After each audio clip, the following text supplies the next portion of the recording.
नमस्कार दोस्तों, मेरा नाम है मनीष कुमार सिंह और आप देख रहे हैं 4 पीएम महाराष्ट्र।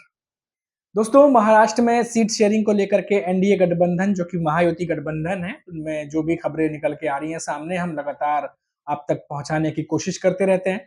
और जो लेटेस्ट खबर है, वो ये है कि मैक्सिमम सीटों पर सीट शेयरिंग लगभग-लगभग फाइनल हो चुकी है। ये खबर निकल के आ रही है। लेकिन 8 सीटों पर जबरदस्त तरीके से पेंच फंसा हुआ है। मात्र 8 सीटों को लेकर के तीनों ही दल जो है वो आपस में भिड़े हुए हैं।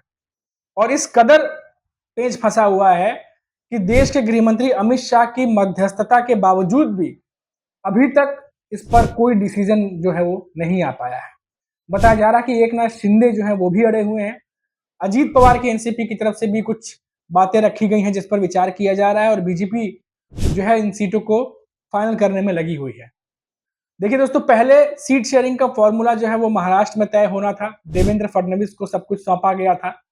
लेकिन ये सीट शेयरिंग का मसला इतना जटिल हो गया कि दर्जनों दर्जनों मीटिंग के बाद, दर्जनों से ज्यादा ही मीटिंग्स के बाद भी फैसला नहीं निकल पाया। और ये मामला इतना बढ़ा कि मामला दिल्ली पहुंच गया और वहां पर देश के गृह मंत्री अमित शाह को भी इन महायुति के तीनों जो गठबंधन दल हैं उनके साथ मीटिंग करनी पड़ गई। सुनने में तो ये भी आया कि पहले मीटिंग में जो महाराष्ट्र के सीएम एकनाथ शिंदे वो नहीं पहुंचे थे। अब उसके पीछे क्या वजह रही है, क्या नहीं रही है, कई लोग बताते हैं कि शायद कुछ नाराजगी भी थी या कुछ किसी और वजह से नहीं पहुंचे होंगे। कई सारे कारण हो सकते हैं। चुनाव का माहौल है और लगातार हमने देखा कि स्कीम को लेकर के लगातार वो प्रमोशन में भी और संबोधनों में भी व्यस्त थे। तो ये बातें पूरी सामने निकल के आई और ये भी समझ में आया कि शायद बीजेपी कुछ नेता नाराज भी हुए हैं क्योंकि एकनाथ शिंदे वहां नहीं पहुंचे थे। तो अब मीटिंग दर मीटिंग चल रही है, लेकिन ऐसा नहीं है कि सीट शेयरिंग पर महायुति के बीच में फैसला हो गया है और आराम से अब वो चुनाव लड़ने जा रहे हैं। बहुत ज्यादा मामला जो है वो पेच फंसा हुआ है। आपको बता दें कि बीड है, मानखुर्द है, मुंबई की बात करें तो अंधेरी ईस्ट का जो विधानसभा सीट है वो है। ऐसे करके 8 सीटें हैं जहां पर पेच फंसा रहा है। पेच क्या है? पेच ये है कि जैसे समझिए मानखुर्द से नवाब मलिक को, जो अजीत पवार की एनसीपी है, वो टिकट देना चाहती थी। अब वहां पर बीजेपी ये नहीं चाहती कि उन्हें टिकट दिया जाए। उसी तरीके से जहां पर एकनाथ शिंदे के मौजूदा विधायक हैं, एकनाथ शिंदे चाहते हैं कि उन्हें टिकट दिया जाए, लेकिन कई जगह पर बीजेपी उन्हें टिकट नहीं देना चाहती, वो अपने कैंडिडेट को देना चाहती। उसी तरीके से जहां बीजेपी के कुछ नेता हैं मजबूत, जो दावा करते हैं कि ये सीट हम जीत के आ सकते हैं, उन्हीं सीट पर उतना ही दावा एकनाथ शिंदे की शिवसेना के नेता भी कर रहे हैं। और जिसकी वजह से ये जो टशन है, जो एक तरीके से जो खींचतान है, जो पेच है, वो फंसा हुआ है। क्योंकि देखिए दोस्तों, सभी को ये पता है कि जहां से सीट जीत कर आ सकती है, जहां पर इन प्रमुख नेताओं को ये पता है कि यहां से हम ये सीट जीत के निकाल सकते हैं, वो सीट वो किसी भी हालत में नहीं छोड़ेंगे दोस्तों। क्योंकि जब चुनाव होगा तो एक एक सीट कितनी महत्वपूर्ण हो जाती है ये आपको भी पता है, ये हमें भी पता है। जब काउंटिंग शुरू होती है तो कौन कितने सीटों को जीत रहा है, एक एक सीट इंपॉर्टेंट हो जाती है दोस्तों। और महाराष्ट्र में अगर अपनी बात मनवानी है, अपना सीएम खड़ा करना है, तो ये बात सभी को पता है कि सबसे ज्यादा जिसके पास सीट होंगी वही अपनी बात जो है वो ज्यादा मजबूती से रख पाएगा। इसका उदाहरण हमने लोकसभा चुनाव में भी देखा कि जब एकनाथ शिंदे, जब उनकी शिवसेना 7 सीटें जीती तो अपनी बातों को ज्यादा प्रमुखता से रख रहे थे। और यही वजह है कि विधानसभा चुनाव में ज्यादा सीटों की डिमांड भी वो रख रहे हैं, क्योंकि उनका स्ट्राइक रेट बीजेपी के स्ट्राइक रेट से भी बेहतर था। और इसी वजह से ये जो एक तरीके से दिखाई दे रहा है कि ये जो सीट शेयरिंग को लेकर के जो तमाम बातें चल रही हैं, तमाम चीजें चल रही हैं, उसका भी एक नतीजा है।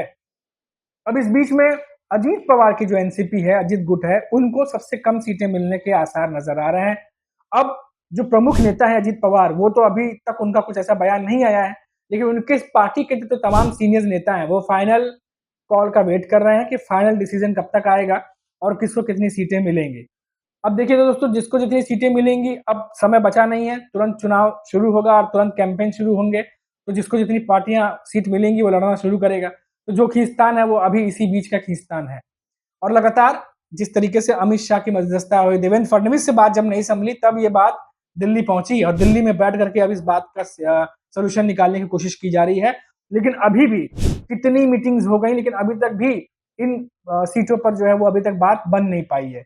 अब समय बहुत कम बचा है और उसके बाद कैंपेन भी करने हैं और 20 नवंबर को चुनाव है, बीच में दिवाली भी, अब दिवाली फेस्टिवल भी आने वाला है, उसमें छुट्टियां भी लगेंगी। तो कई सारे ऐसे बातें हैं जिनको ध्यान में रख करके अब बहुत ज़्यादा जल्दबाज़ी जो है वो बीजेपी और महायुति के बीच में चल रही है कि जल्द से जल्द सीट शेयरिंग कर दी जाए।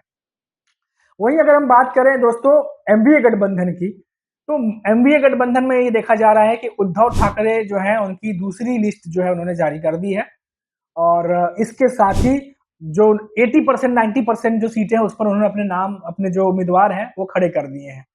और अभी तक जो 85 का फॉर्मूला जो सुनने में आ रहा था कि उस पर काम करने वाले हैं, लेकिन अब ये खबर आ रही है कि राहुल गांधी जो हैं वो जो विदर्भ की कुछ सीटें हैं और जो कांग्रेस की जो सीटें हैं उसको लेकर के वो थोड़े से जो है नाराज चल रहे हैं, वो बात करना चाहते हैं, ऐसी खबरें आ रही हैं उन सीटों को लेकर के जिन सीटों पर अभी पेच एमवीए के बीच में फंसा हुआ है।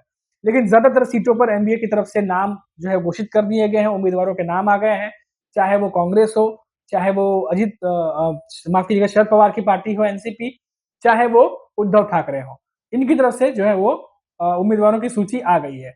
और उम्मीदवारों की सूची आने के बाद जिस तरीके से उम्मीदवार मैन टू मैन मार्किंग की गई है, चाहे वो उद्धव ठाकरे हो, चाहे शरद पवार हो, ये देख के साफ जाहिर हो रहा है कि बहुत ज्यादा स्ट्रेटजीज के साथ में एनडीए गठबंधन उतरा है। जिसका मैं उदाहरण अगर मैं आपको बताऊं तो आप देखिए कि किस तरीके से थाने की अगर हम बात कर लेते हैं, सीएम एकनाथ शिंदे जहां से खड़े हैं, कोपरी विधानसभा की सीट, वहां पर केदार दिघे खड़े हैं। केदार दिघे वही केदार दिघे हैं जिनके परिवार से ही उनके परिवार से आते हैं जो आनंद दिघे रहे हैं। उनको कितनी रिस्पेक्ट यहाँ पर मिलती है वो सभी को पता है और कई बार एकनाथ शिंदे जो है वो उनको अपना अपना गुरु बताते रहे हैं। तो उनके ही परिवार से आने वाले उनके भतीजे जो है केदार दिघे, उनको यूबीटी पक्ष में उद्धव ठाकरे ने खड़ा कर दिया दोस्तों। अब ये अपने आप में बहुत परेशानी जो है पैदा करने वाली बात है एकनाथ शिंदे के लिए, क्योंकि अब ये लड़ाई जो है वो रोचक हो गई है। तो ये एक उदाहरण मैंने आपको बताया दोस्तों। ऐसे ही महाराष्ट्र के अलग अलग सीटों पर घेराबंदी की गई है।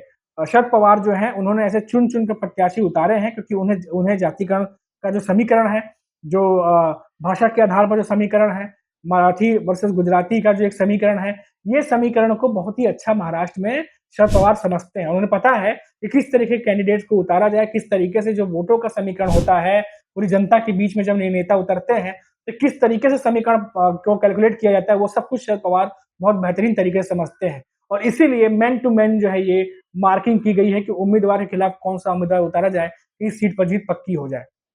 और वो हमें इनके लिस्ट से साफ साफ दिखाई दे रहा है।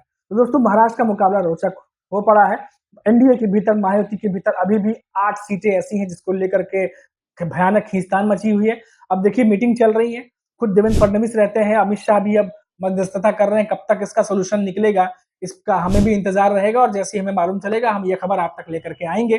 फिलहाल तो यही बात निकल के सामने आ रही है कि महायुति में खींचतान जो है वो अभी तक जबरदस्त तरीके से बनी हुई है। तो दोस्तों अभी के लिए इतना ही, फिर लौटेंगे तो बात करेंगे महाराष्ट्र की किसी बड़ी खबर पर।